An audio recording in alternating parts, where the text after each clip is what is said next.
তো আজকে আমি চলে আসছি কুচবিহার হাজরাপাড়া মোড়ে একটা দাদার এখানে একটা এসি ইনস্টল করব। তো দেখতে পাচ্ছ এটা রুম অনুযায়ী ডেট্রন একটা এসি এখানে ইনস্টল হবে এলজির।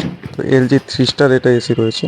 ঠিক আছে, এলজি 3 স্টার কিন্তু পারফেক্ট এসি এই রুমের জন্য। আর এলজি এসি ব্র্যান্ডও খুব ভালো, এসির প্রবলেমও খুব কম আসে। তো সুতরাং নো ডাউট এলজির এসি যারা নিতে নিতে পারচেস করছো বা করতে চাও অবশ্যই করতে পারো, খুবই ভালো এসি। তো সবার প্রথমে আমরা এখানে এসির প্লেটটাকে যেটা রয়েছে প্লেটটাকে ইনস্টল করে নিলাম।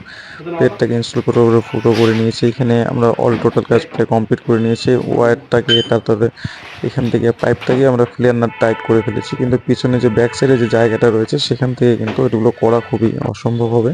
জায়গাটা খুবই, দেখতে পাচ্ছ পাইপটা পিছন দিক দিয়ে বেরিয়ে আছে, কিন্তু পিছনে জায়গাটা খুবই ব্যাকওয়ার্ড একটা জায়গা, মাটির থেকে কমসে কম 25 থেকে 26 ফুট হাইটে। তো পিছন দিকটা দেখলে অবশ্যই তোমরা বুঝতে পারবে কেন আমরা পাইপটাকে বাইরে থেকে জয়েন করলাম না। দেখতে পাচ্ছ কতটা হাইটে, তো এতটা হাইটে গিয়ে প্লেয়ার নাট টাইট করা এসব করা খুবই প্রবলেম। আর কোনো সিঁড়ি বা কোনো কিছু ব্যবস্থা ছিল না। তো যার জন্য হচ্ছে পাইপটা আমরা ভিতর থেকেই প্লেয়ার টাইট করে ভিতর থেকে পাইপটাকে দিয়ে এসিটাকে ইনস্টল করেছি। এখন পাইপটাকে ওখান থেকে ড্রেসিং করে তারপরে এক্সট্রা আরও 2 ফিট বা 3 ফিট পাইপ আমাদের যেটা লাগবে তারপরে আমরা এটাকে করব।